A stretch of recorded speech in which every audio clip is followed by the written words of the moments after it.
Hey guys, आप कभी अनुमान नहीं लगा पाएंगे कि ये देवता कौन है। मैं आपको 1 मिनट में उसका नाम बताऊंगा, लेकिन ध्यान से देखिए और मुझे बताइए कि यह कौन है। हाँ, यह एक हिंदू भगवान है। भगवान, यह एक दुष्ट दानव जैसा दिखता है ना? उसका चेहरा बाहर निकले हुए दांतों से डरावना है। उसके मुंह को देखो, ये मानव मुंह के विपरीत एक यूनिक रोम्बस आकार का है। वे पालथी मारकर लगभग उकड़ू बैठने की मुद्रा में बैठे हैं। ऐसा लगता है कि उन्होंने एक सुंदर मुकुट पहना हुआ है, लेकिन उनके हाथ में क्या है? उनके एक हाथ में एक छोटी कॉनिकल वस्तु है, दूसरे हाथ में उन्होंने एक गोल वस्तु पकड़ी हुई है।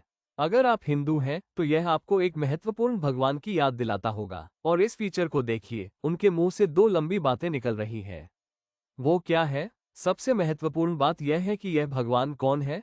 ये भगवान गणेश जी हैं। जी हाँ, हिंदू धर्म के प्रसिद्ध हाथी देवता। ये बात आपको चौंका सकती है, लेकिन हाँ, इंडोनेशिया के बाली में गणेश जी इस तरह विकसित हुए हैं। अब आप समझ सकते हैं कि उन्होंने एक हाथ में क्या पके हुए हैं। यह कोई लिखने का औजार है या फिर कोई टूटा हुआ दांत। दूसरे हाथ में वे मिठाई पकड़े हुए हैं, जो उनका पसंदीदा नाश्ता है। और उन्हें आमतौर पर इस स्थिति में दिखाया जाता है जिसमें वे पैर मोड़कर बैठे होते हैं।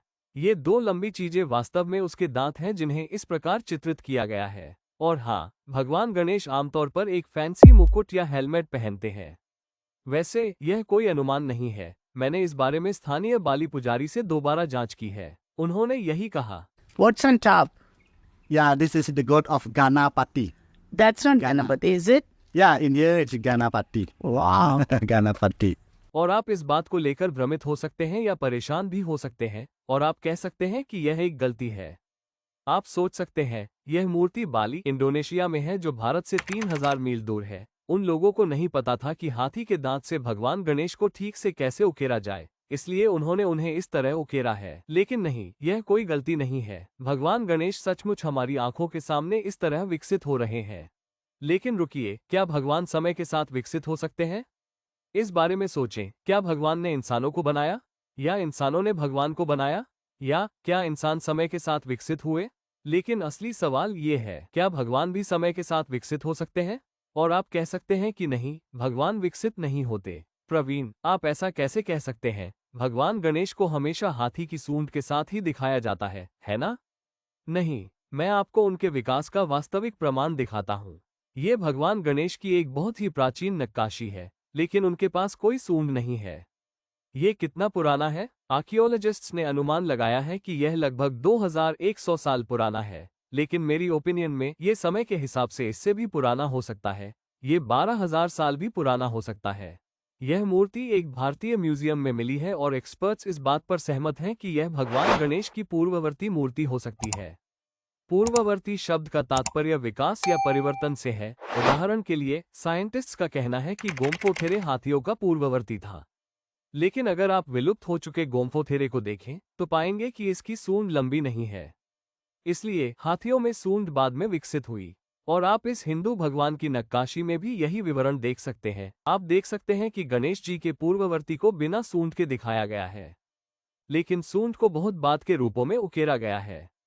ये दिलचस्प है, क्योंकि आप गणेश जी को बिना सूंड वाले रूप में देख सकते हैं, और आप गणेश को पूरी, लंबी, घुमावदार सूंड के साथ भी देख सकते हैं। लेकिन क्या बीच में गणेश जी की प्रतिमा है जिसकी सूंड मीडियम साइज की हो? हाँ, इस प्राचीन प्रतिमा को देखिए। इसमें एक सूंड है, लेकिन ये छोटी है। और यह आज के गणेश जी की तरह घुमावदार नहीं है। ये बस इतना लंबा है कि हम समझ सके कि यह एक सूंड है। यह मूर्ति कहाँ मिली है? कोलंबिया में। जी हाँ, गणेश जी की यह मूर्ति दक्षिण अमेरिका के कोलंबिया देश में पाई जाती है। फिर आप उसका मुकुट या हेलमेट तथा उसकी छोटी आंखें देख सकते हैं, जो हाथियों की खासियत है। अब दिलचस्प सवाल यह है कि गणेश जी को कोलंबिया में कैसे चित्रित किया गया, हिंदू दक्षिण अमेरिका तक कैसे पहुंचे? और कुछ संशयवादी कह सकते हैं कि यह हिंदू भगवान गणेश जी नहीं है। हो सकता है कि नेटिव कोलंबियाई लोगों ने हजारों साल पहले अपना स्वयं का हाथी भगवान बना लिया हो। लेकिन समस्या यह है कि कोलंबिया या पूरे दक्षिण अमेरिका में हाथी नहीं है। हाथी केवल अफ्रीका और एशिया में पाए जाते हैं, इसलिए ऐसा कोई तरीका नहीं है जिससे कोलंबियाई लोगों ने अपना कोई हाथी भगवान बनाया हो।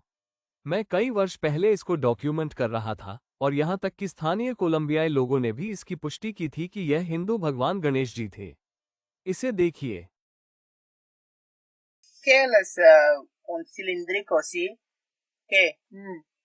Se cree que es la nariz Nariz para elefanta. Elefanta. Por eso se dice que es el dios elefante en la India. En la India. Inclusive esta misma figura ya tiene sus templos grandes y la gente Para va a grandes. adorarlos. Sí, sí. Ajá. और यह एक और बहुत ही रोचक घटना है जिसकी चर्चा अक्सर एवोल्यूशन के साथ की जाती है। इसे अडैप्शन कहा जाता है। बदलाव पर्यावरण या स्थान के कारण भी होता है। दूसरे शब्दों में सिर्फ समय ही मायने नहीं रखता बल्कि स्थान भी मायने रखता है। और यही बात हम गणेश जी के चित्रण में देखते हैं। ऐसा प्रतीत होता है कि वे न केवल समय के साथ बल्कि दूरी के साथ भी बदल रहा है। उदाहरण के लिए आप अफ्रीका में और एशिया में हाथी देख सकते हैं, लेकिन उनमें नोटिसेबल डिफरेंसेस है।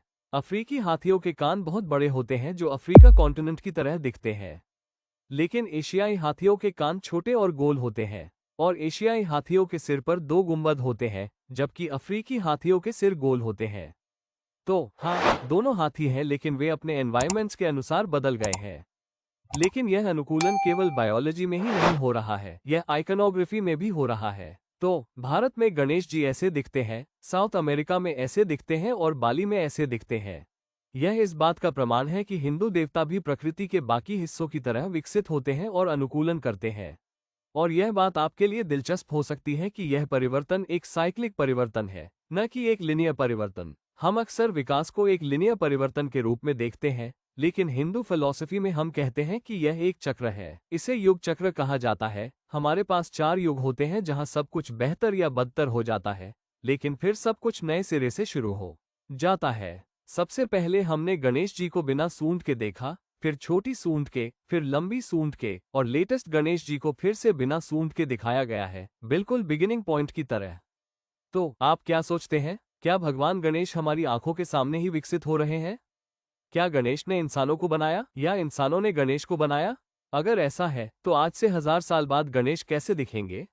मैं प्रवीण मोहन हूँ। देखने के लिए बहुत बहुत धन्यवाद। सब्सक्राइब करना न भूलें और मैं जल्द ही आपसे बात करूंगा। बाय।